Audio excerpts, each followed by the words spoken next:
시청자 여러분 안녕하십니까. 지금부터 전옥현의 안보정론을 시작하겠습니다. 지금 시간은요 7월 16일 이제 잠시 후면 점심시간이 돼갑니다.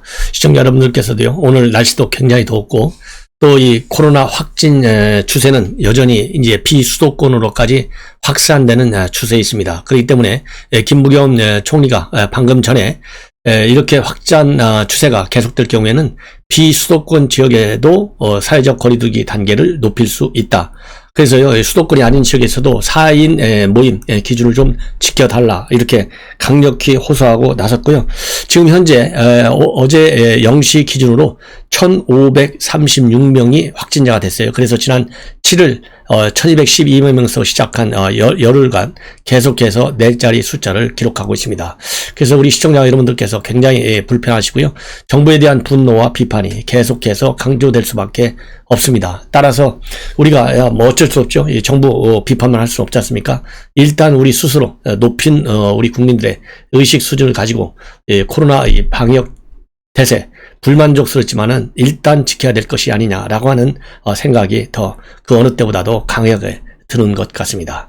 그리고 이제 오늘 금요일이니까요. 이번 일주일 사실상 이제 여론조사 월요일부터 시작해가지고 굉장히 다양한 여론조사가 많이 나오고 있기 때문에 여러분들께서 조금 헷갈리실 거예요. 사실 저도 헷갈립니다. 그래서 이 숫자가 너무나 많고 많이 변동폭이 크기 때문에 외울 수가 없어요. 외우면 그냥 금방 잃어버려요. 그래서 저도 메모를 좀 했고 메모한 걸 가지고 여러분께 말씀을 드리겠는데요. 우선 이제 전반적인 큰 틀에서 숫자 하나하나 외울 때는 꼭 외워야 되겠죠.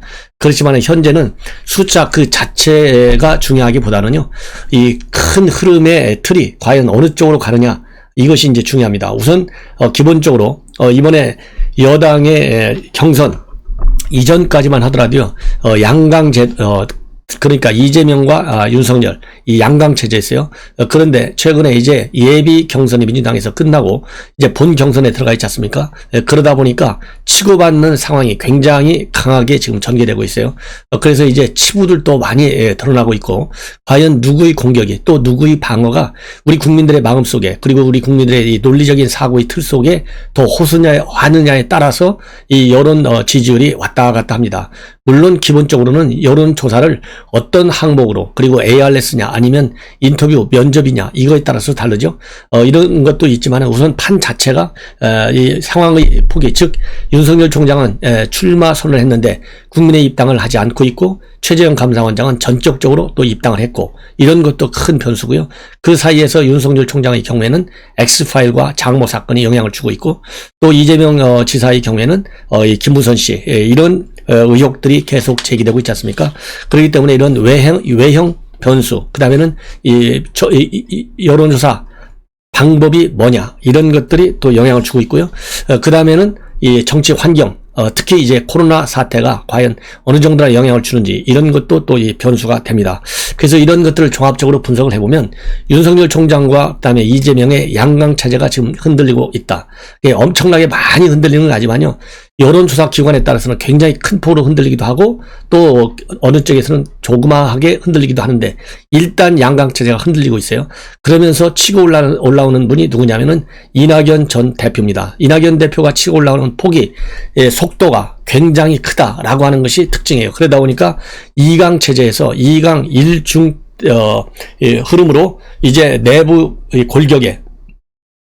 골격에 변화가 생기고 있어요. 그래서 지금까지 양축이었다면은 하나의 새로운 축이 나오고 있는 상황입니다. 이러한 큰 흐름, 과연 이제 이러한 이 흐름, 추세가 앞으로도 계속 될 것인지 아니면은 일시적인 현상으로만 나왔다가 또 다시 또 양강체제로 갈 것인지 이거는 알 수가 없습니다만은 제가 보기에는요 2강 1중 태세로 가고 특히 여당에서 말이죠 경선 일정을 9월 이제 중하순으로 코로나 사태 때문에 만약에 뒤로 미뤄진다 이럴 경우에는 이재명 지사의 흔들림 폭이 좀 더 커질 것이다. 왜냐하면요 친문 계열들의 이 결속력이 이재명 지사를 뒷받치고 있는 일반 성향의 민주당 지지층보다는 훨씬 강해요. 그렇기 때문에 이 이재명에 대한 이 비리 의혹이 더 커지고 특히 이 김부선 씨와 관련된 이런 의혹들. 근데 여론조사 보면요 이 김부선 씨가 가지고 있는 이 영향 이거 별로 없다는 여론조사가 또 나오고 있어요.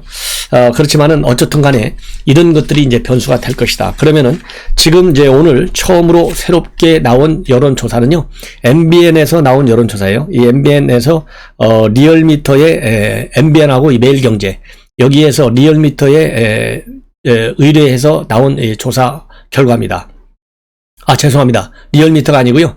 MBN하고 매일경제, 알렌서치가 한 겁니다.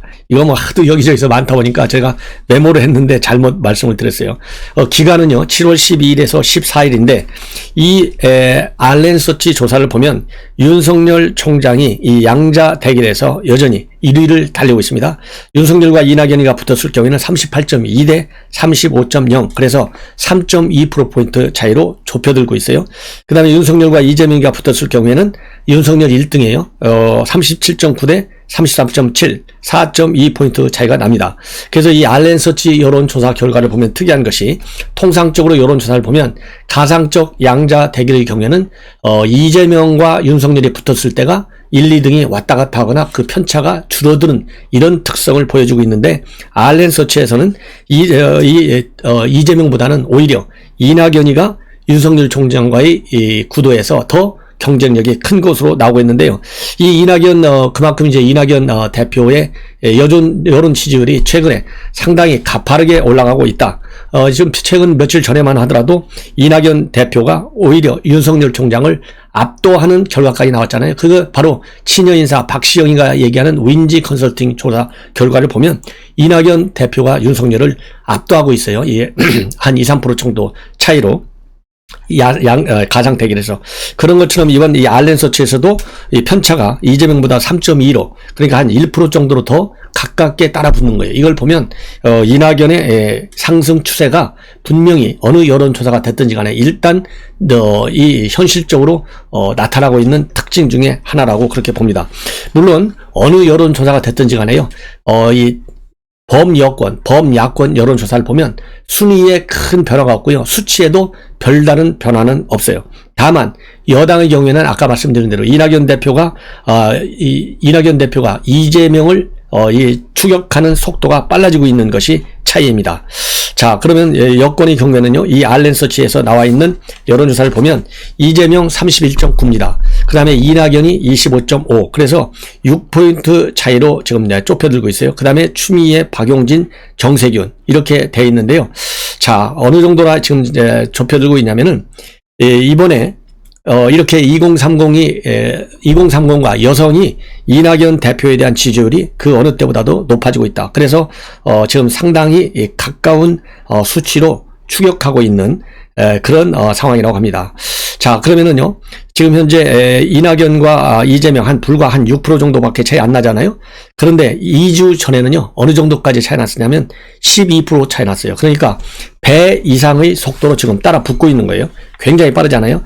그 다음에 야권의 경우에는 윤석열이 31.5, 홍준표 12.2, 그 다음에 유승민 7.4, 그 다음에 안철수 4, 이렇게 되어 있습니다.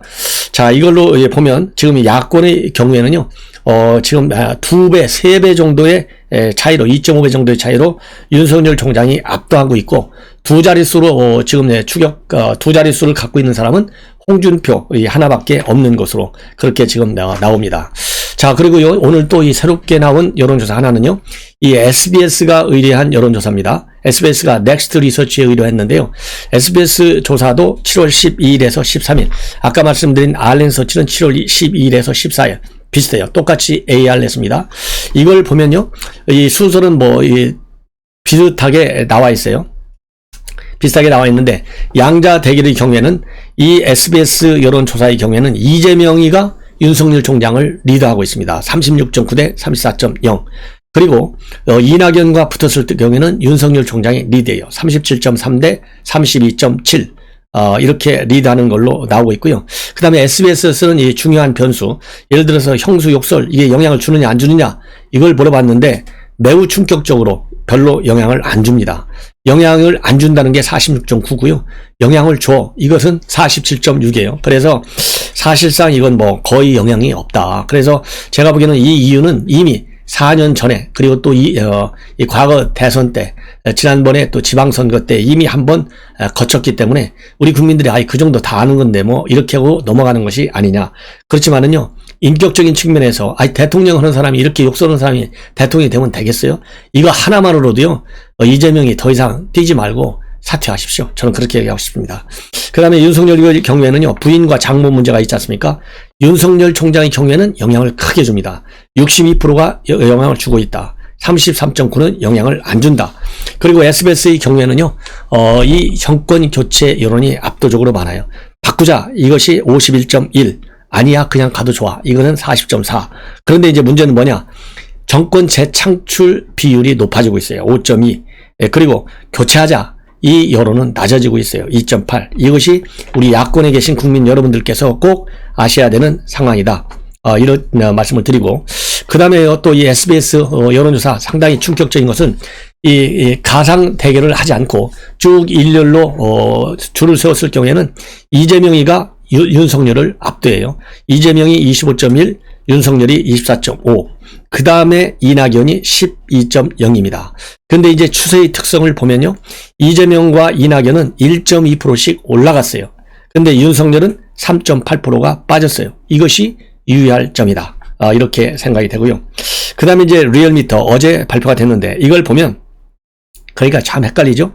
예를 들어서 아까 이제 알렌서치는 그런 대로 이낙연을든 이재명이든 윤석열 총장이 1위입니다. 근데 SBS는 이재명이하고 붙었을 경우에는 윤석열 총장이 져요. 그리고 리얼미터를 보면 이 윤석열 총장이 두 번 다 이낙연이든 이재명이든 다 1등을 합니다. 이낙연과의 대결에서는 41.0 대 36.7이고요. 그 다음에 이재명과의 대결에서는 39.4 대 38.6.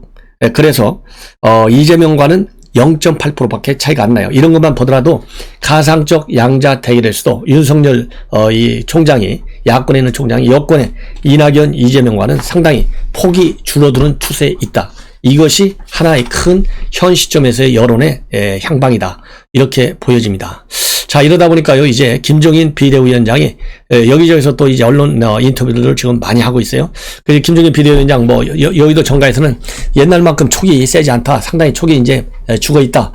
별로 이 김종인 위원장 뭐라고 얘기하는지 안에 신경 안 써도 돼. 이런 분위기가 있다고 합니다.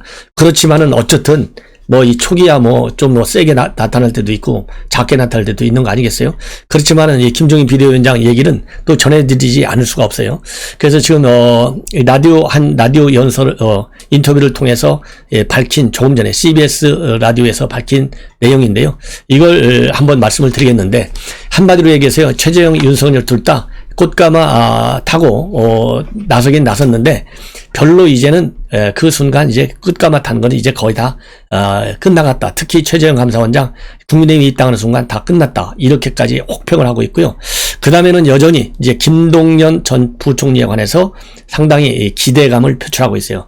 그래서 제가 미리 결론을 말씀드리면 자, 왜 이런 이 촉이 없어졌다 이런 얘기를 할까요? 제가 보기에는요, 그 촉을, 과연 이 촉이 진짜 머리에서 나오는 촉인지 아니면은 정치 상황의 변화, 그리고 이 야권 후보자들이 김종인 비대위원장을 어떻게 대하느냐에 따라서 달라지는 촉의 의미인지 이거에 따라서는 달라지는데요. 제가 보기에는 정치 환경의 변화에 따른 또 이 두 후보들이 지금 뛰고 있는 상황의 변화에 따른 객관적 평가를 하기보다는 본인의 머릿속에 있는 계산보다는 입으로만 지금 하는 것이 아니냐, 평가를 하는 것이 아니냐 이런 생각이 들어요. 왜냐?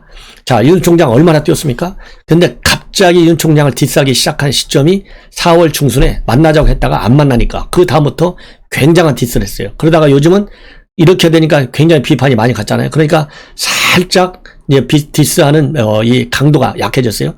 자, 그러면 왜 최재형 감사원장은 갑자기 이렇게 혹평으로 나섰느냐? 윤 총장을 디스하는 동안에 누구를 키웠습니까? 최재형과 김동연을 조금 우호적으로 평가했어요.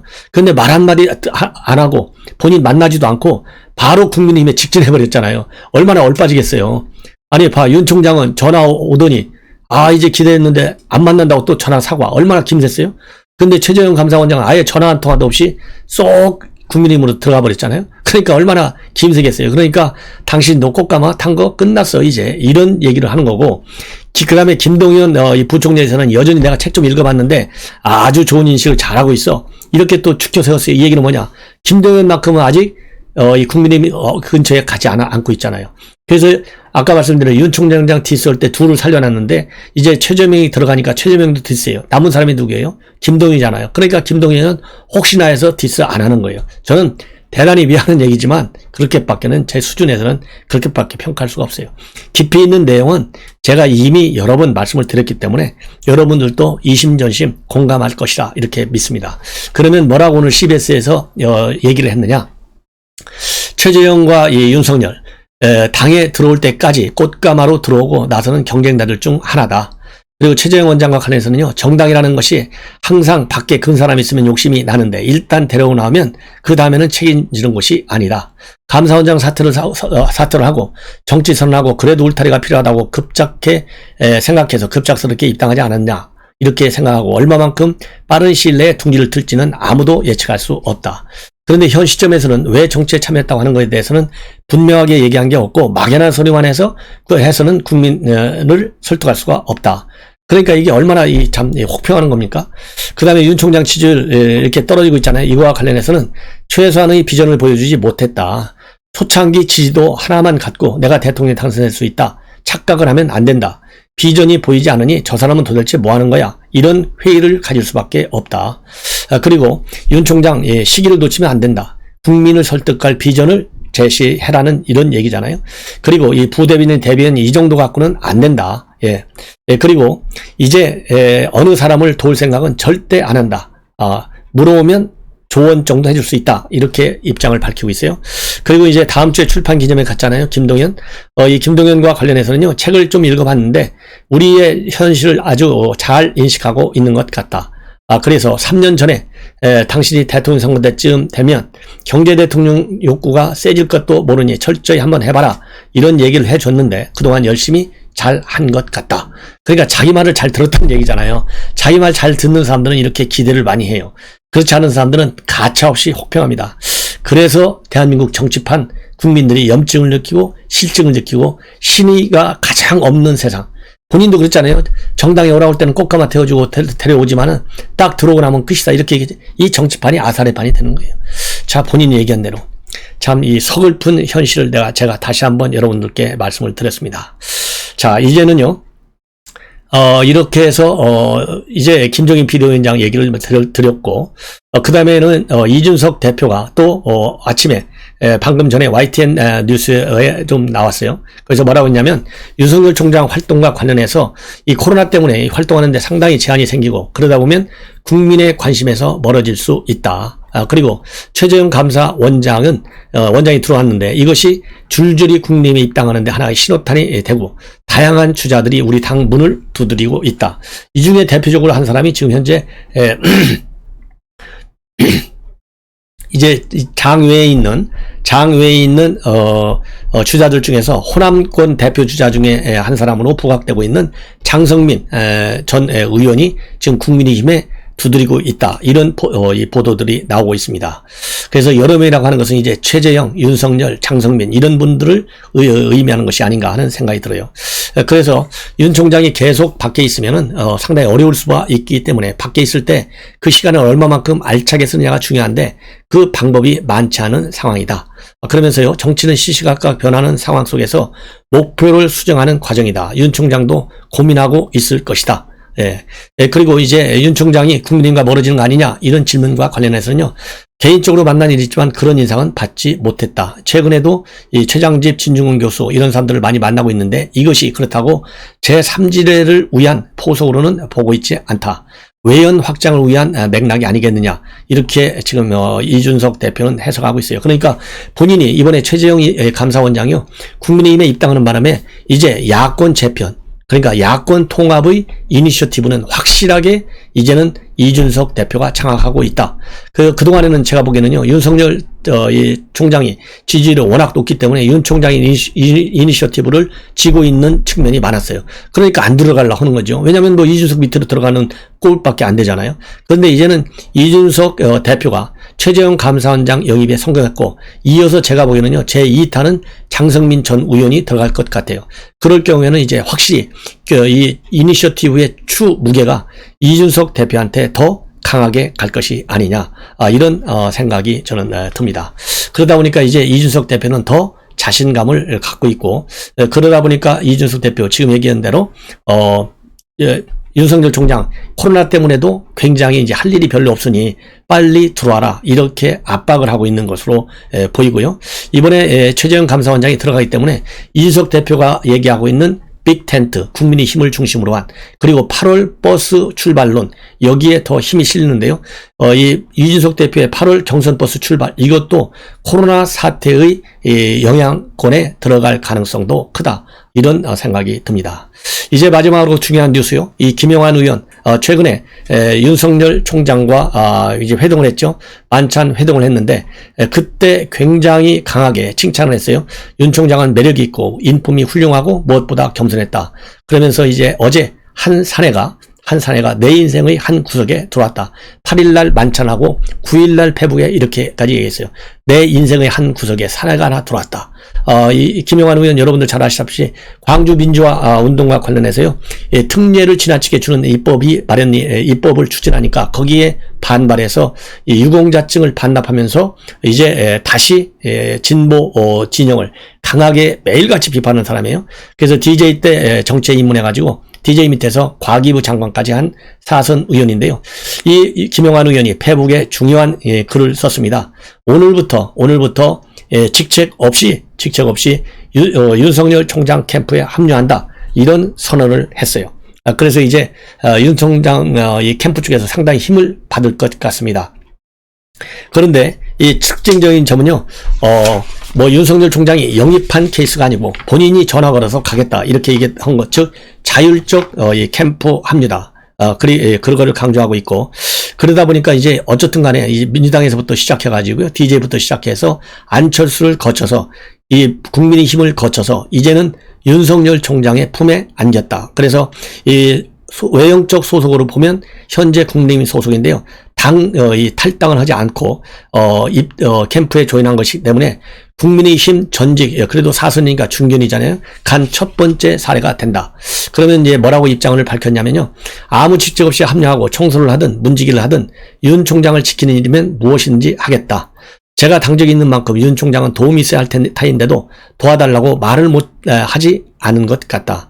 그러면서 지난번 최근에 통화 한두 차례 했다는 걸 밝히고 있고요. 이번 합류권은 본인이 스스로 결정한 일이다. 그리고 본인에게 날아올 당내 비난을 각오하고 있고, 하지만은 본인 같은 사람이 또 생길 것으로 보고 본인이 그 물꼬를 트겠다. 이렇게 덧붙이고 있습니다. 그러면서요, 윤 총장이 허허벌판에 홀로 서 있고 그에게 독화살이 날아들고 있고, 지금은 윤 총장을 지키는 게 계획이고 오늘부터 윤 총장 캠프가 있는 이마 빌딩으로 출근한다. 이러한 입장문을 발표했습니다. 자, 그리고요, 참고적으로 하나만 더 덧붙이면, 최근에 윤석열 총장 가족들이 장모를 구치소 접견을 방문을 했다고 합니다. 이 자리에서 장모는 아들, 딸 사위는 굳건하게 큰 일을 해달라 이렇게 얘기를 했다고 그래요. 그래서 이걸 받아서 강병원 민주당 최고위원이 페북에 글을 썼습니다. 해서 사위 빨리 대통령 돼서 나 좀 꺼내줘, 이런 비판적 얘기를 했는데요. 참 지나친 비판이다. 강병원, 저는 그렇게 말씀을 드리고 싶고, 윤석열 총장은요, 이 구치소 접견에는 참여하지 않았고 대신에 가족들이 모인 자리에서 외부 일은 장모가 걱정하실 일이 아니다. 즉 외부 일이라는 것은 본인 출마한 거잖아요. 본인 건강을 잘 지키는 게 자식을 최고로 위하는 길이다. 이렇게 얘기를 한 것으로 알려지고 있습니다. 자, 이것으로요, 오늘 7월 16일 첫 방송을 마치고 또 이어서 중요한 뉴스 여러분들께 잘 정리해서 깊이 있게 분석을 해 드리도록 하겠습니다. 시청자 여러분들의 많은 시청 그리고 구독과 좋아요를 당부드립니다. 대단히 감사합니다.